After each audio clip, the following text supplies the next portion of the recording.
যে আমাদের এখন ঘরে বসে থাকার কোনো সুযোগ সময় আর নাই। আমার আপনার প্রিয় নেতা জনাব তারেক রহমানের সাথে যখন বিগত 2 মাস আগে আমাদের প্রধান উপদেষ্টা প্রফেসর ডক্টর ইউনূস যখন লন্ডনে গিয়ে রুদ্ধদ্বার বৈঠক করলেন, সেই বৈঠক শেষে ডক্টর ইউনূস সাহেব এবং তারেক রহমান যখন সংবাদ সম্মেলন করলেন, স্পষ্ট করে বলে দিলেন 2026-এর ফেব্রুয়ারি মাসে জাতীয় নির্বাচন হবে। সেই নির্বাচনকে বানচাল করবার জন্য দেশে এবং বিদেশে বিভিন্ন কূটকৌশল শুরু হয়ে গেছে নির্বাচনকে বাতিল করবার জন্য।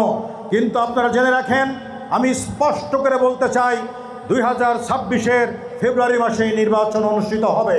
আপনারা দেখেছেন এখানে অসংখ্য মা বোনেরা বসে আছেন।